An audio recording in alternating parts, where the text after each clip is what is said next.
Hi and welcome back to Serial Killers. Today's topic is phosphorus deficiency. Apologies in advance, I struggle to say the word phosphorus, so it's going to be, I'm going to stumble over that every time I say it from here on in. I could just say P, couldn't I? P deficiency. Phosphorus, as everyone knows, is a macronutrient. Plants need loads of phosphorus compared to the other nutrients, second only to nitrogen, which they need the most of.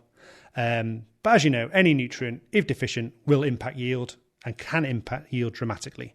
It's just that phosphorus is needed in larger amounts. And that's because so many of the vital processes in a plant are undertaken by phosphorus. So not least the membrane that surrounds every cell in any animal or any plant is a phospholipid. And so they need phosphorus to create any cell, the membrane around any cell. And then photosynthesis. The whole process of photosynthesis requires chlorophyll, but then it also needs phosphorus because the way that the energy is stored in the molecule called ATP, the P obviously stands for phosphorus, that's what photosynthesis is. It's taking one inactive form of ATP, of phosphorus, and making it active, and then using that tiny molecule to drive all the enzymatic reactions in a cell. So there wouldn't be any photosynthesis and there wouldn't be any metabolism without phosphorus. And so that's why yield is dramatically limited if phosphorus is limited. So there are various situations where phosphorus will be limited, and we'll just briefly go into those. Now, if we look at the symptoms of phosphorus deficiency, it's quite an easy one to diagnose when it's very severe. So you get purpling of the leaves. However, that will only occur when you've got a severe deficiency. So you might have what's called a hidden hunger, where the plants are deficient but aren't showing any symptoms. The only symptom is stunted growth. And that's a problem because what is stunted growth if the whole crop's got it? You're talking, can you detect a 5-10% reduction in growth? Probably not. And I feel like Groundhog Day, every problem that we have here on Serial Killers, one of the symptoms is always stunted growth. So definitely couldn't diagnose it by that. So you could really only diagnose a severe deficiency because of those purpling of the leaves. But, compared to some other deficiencies, which, chlorosis, which there can be, that could be down to one of like 6 different nutrients. Purpling is normally phosphorus deficiency. So it's a bit like when you go to the GP, you put those symptoms together, and especially when it comes to crop-specific deficiencies, so you would just look in a book or look on Google for your specific crop, because obviously the symptoms differ between plants. So when you move outside of cereals, some crops don't show any purpling at all. Others, it's striped. Others, it's a mottling. So you need to be very specific on that one. So probably a better way is to do a soil test every year, and phosphorus will be one of the ones that's picked up on most soil tests that you ask to be carried out by either an agronomy firm or a specific soil analysis company. It's quite an easy one to do, and there are a number of different methods. Normally they're either titrations or spectrometry methods, or you can use something called ICP-MS, which is the best way to measure the quantity of any metal in a sample, but that would probably be a more costly method. So just check which one, that's probably the most accurate and precise. So just test which one you want. You can do tissue analysis of the crop in real time, see if it's phosphorus deficient. However, I've got a big issue when it comes to tissue and especially sap analysis. The first thing is, what's the benchmark? So what are they benchmarking it against? Especially if you're growing a crop that's unusual, if you're growing some sort of like, canary grass and you send it away for sample analysis and they come back it's deficient. Well, if they measured that against canary grass that's both healthy and unhealthy, probably not. So I'd take that with a pinch of salt and be very cautious on things like that. Whereas if it's wheat and it comes back deficient, they've got a good benchmark, then that's great. Very common now, especially in the regen sector, is sap analysis, and that's been my big bugbear of the last few weeks, because sap is the liquid in between the cells and in the xylem and in the phloem. It's not the juice out of the leaf, and a lot of people who are taking these sap analysis tests, they're just juicing the leaf up and extracting the liquid and calling it sap analysis. Well, it's not. It's juice analysis.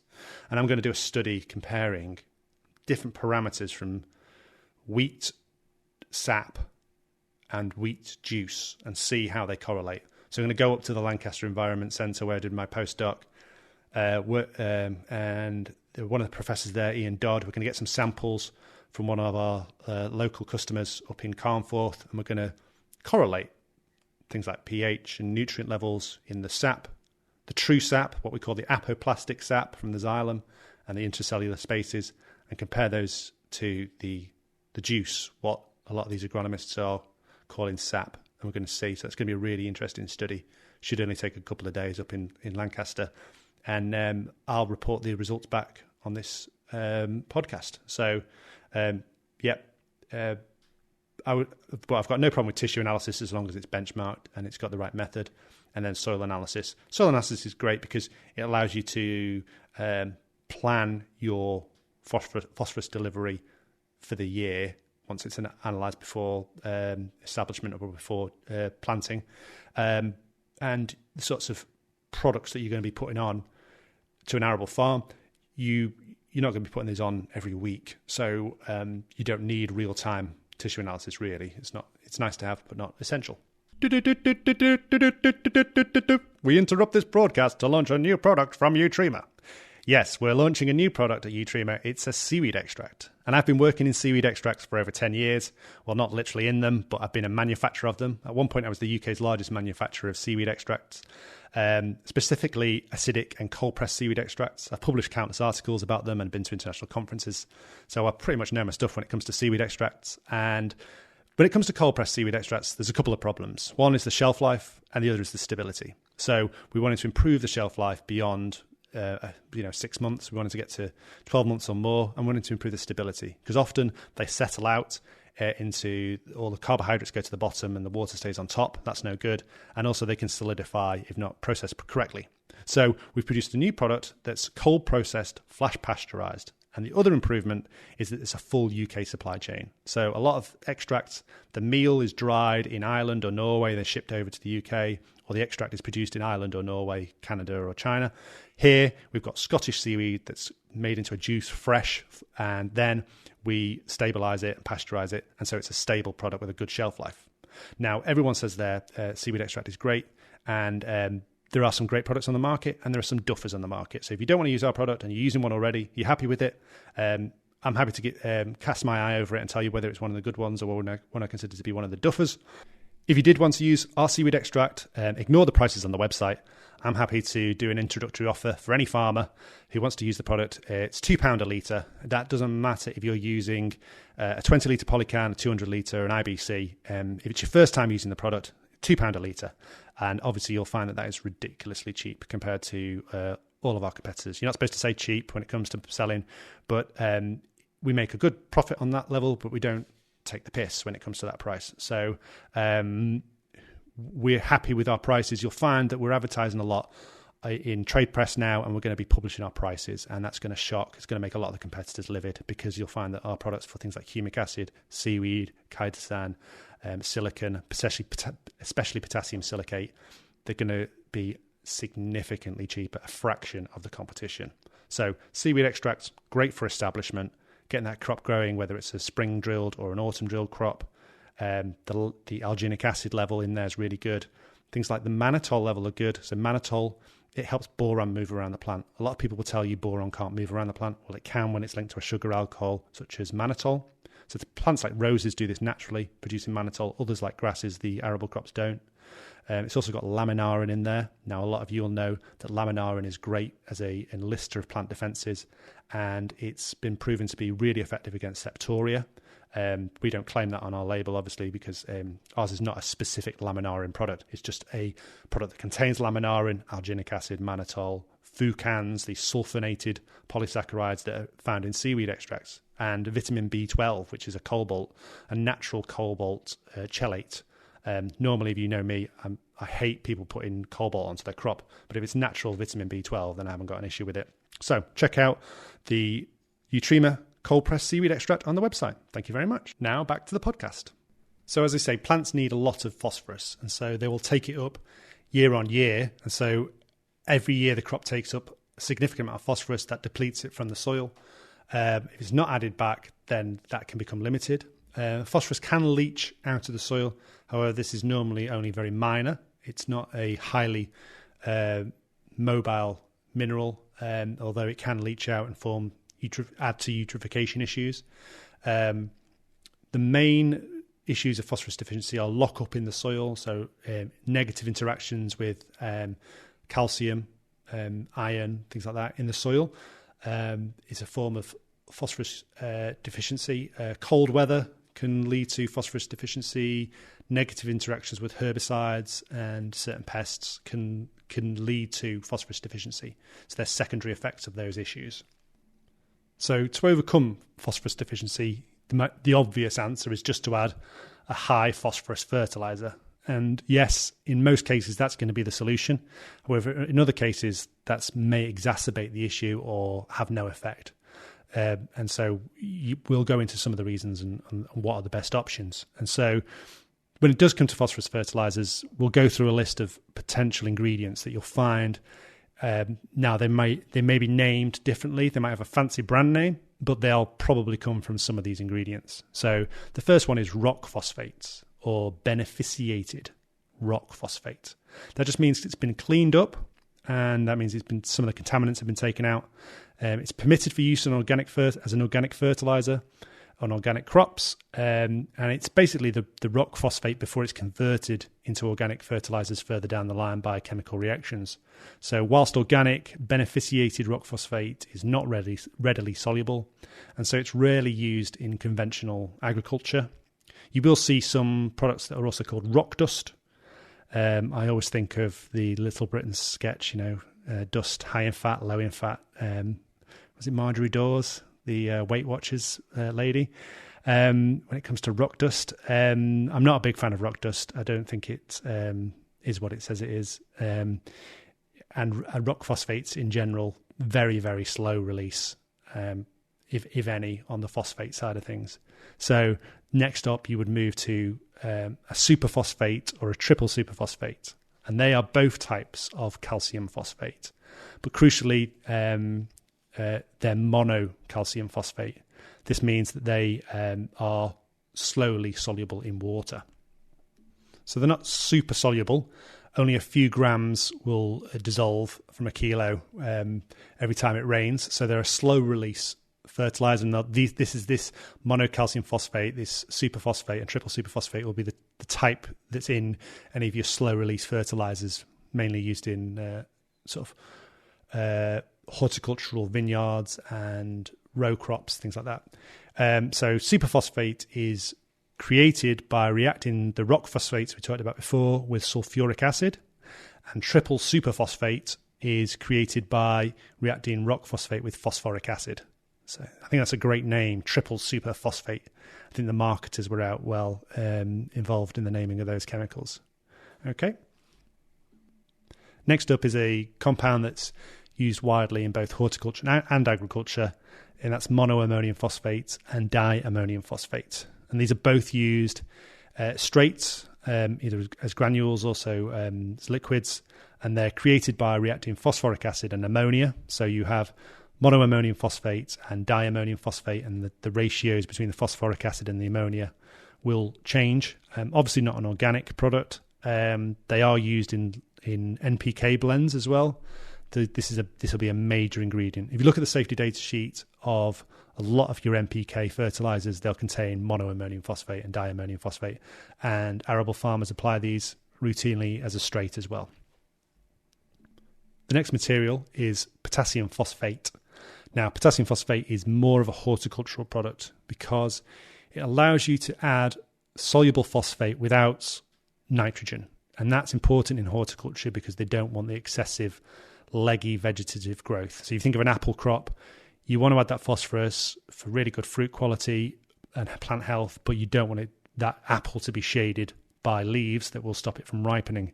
So same in indoor hydroponic crops that I probably won't mention here. They often have PK fertilizers later on when flowering and fruiting.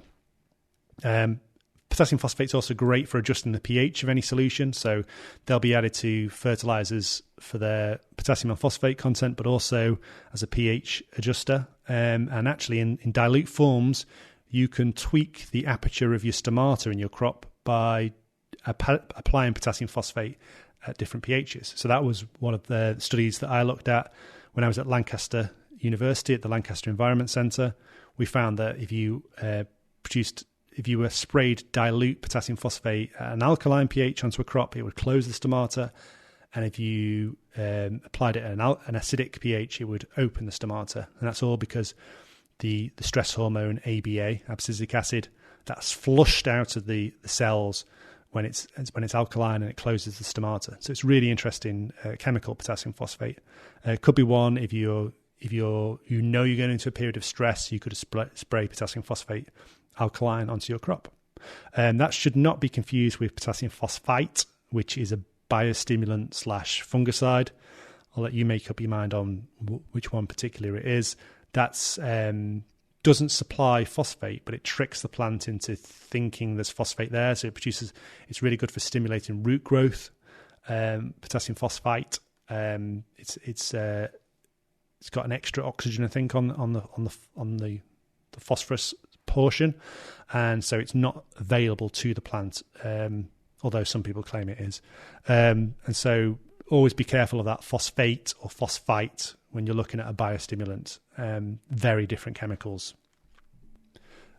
Another compound that's mainly used in horticulture rather than agriculture is potassium pyrophosphate, and that's because it's a controlled release phosphate. It's locked up for a number of days and then released over those days. So it's really good in very high-end hydroponic fertilizers. We use it in a lot of our products, potassium pyrophosphate. It's also used in washing up powders. That's a very common ingredient there. What you'll also find in a lot of fertilizers is that just straight phosphoric acid is used in a lot of them. And you might think, wow, that's crazy acidic. And yeah, a lot of these fertilizers are very acidic, so you have to be careful. You need to be careful with them, not only because they're hazardous, but because they will strip calcium out of your leaves. So if you think of acid rain was a big issue for pine trees and other crops, because the acid conditions solubilize the calcium in the leaf and pull it out. So if you're constantly spraying phosphoric acid or any type of acid onto your leaves, you can be having a sort of an acid rain effect. So you need to be careful on that. And that's not just conventional growers. A lot of organic fertilizers, like fish fertilizers, contain a lot of phosphoric acid as well. And often that's not neutralized by the other ingredients in the fertilizer. So if you check the safety data sheet on those fertilizers, they could easily have a pH of 1, and that includes organic ones. So you'd often see a hazard symbol as well on those sorts of products. So we talked about superphosphate and triple superphosphate and how they were monocalcium phosphate. You might also see dicalcium phosphate and tricalcium phosphate for sale, often found in animal feeds and controlled release fertilizers. However, dicalcium phosphate, the stuff that's in animal feed, can be absorbed by the animal because they've got a very acidic gut.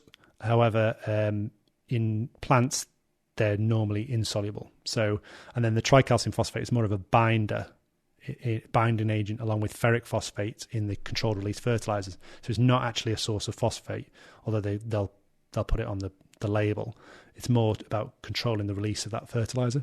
The only way to release dicalcium phosphate and ferric phosphate, the iron phosphate in your soil or in those fertilizers, is to use Phosphorus Liberator, which is our Eutrima's probably our flagship product in arable at the moment, and that breaks down calcium phosphate and iron phosphate in the soil and releases it. So it releases a lot of the problems with phosphorus fertilizers, that it gets locked up when it interacts with the calcium. So you could add a monoammonium phosphate or diammonium phosphate to your crop, to your soil, and then it instantly reacts with the lime in the soil and forms calcium phosphate. And this happens a lot. And we talk about lockup and the soil phosphate bank and releasing it. And people have created bacterial products to try and release this over time. However, as good as microbial products might be, they're very inconsistent and they require the microbes to be thriving in the soil. And our phosphorus liberator doesn't require a thriving microbial population. It's simply a formulation that releases phosphate from calcium phosphate. So it's allowing farmers to access that phosphate that they've been paying for years, if not decades, and release it back into the crop. So it's really good during establishment.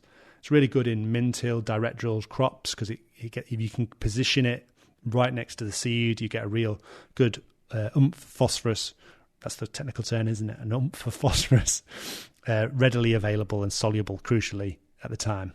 Okay. If you'd like to know more about Phosphorus Liberator, then get in contact with me. My email address is russell@utrema.co.uk, or you could just go onto our website, find the phone number and give me a ring. I'm happy to discuss Phosphorus Liberator, and Agravista is our distributor for that product. So you can phone Agravista and speak to them about it as well if you wanted to. The last source of phosphorus that we're going to talk about is guano, and that is bird and bat droppings. And this normally comes from South America, and it's a natural source of phosphates, organic phosphates, but it's not always organic. So bat guano is allowed to be used in organic farming, but bird guano from albatrosses, those amazing birds, is not allowed to be used in organic farming. Now, I don't know why that is, but if you want to be organic, you've got to use bat poo, not bird poo. And obviously it's not just the poo, it's converted chemically over time, and all the non-phosphates are removed and things like that. So it's almost mined in South America, and there's lots of it. But it has, obviously, I think it's due to the sustainability on how it's produced and how it's harvested. Is it Peru? I think it's Peru is one of the big ones for the albatrosses. Dog poo is a source of phosphorus, but it's a bad source of phosphorus. So dog poo has been linked to the decline of wildflowers in nature reserves. And I think Germaine Greer, normally she talks about feminism and women's rights, but she is a big advocate for getting rid of dog poo in nature reserves and places like that. I think bluebells are particularly prone to too much phosphorus. So that's enough talk about dog poo. It's not helping me sell Phosphorus Liberator, and it's not helping you get through your day wherever you are, probably on a tractor somewhere. So if you've got any other comments, any other sources of phosphorus that you think I've clearly missed and should be talking about, please get in contact. And until next time, we'll probably be talking about something like a pest or disease. Until next time.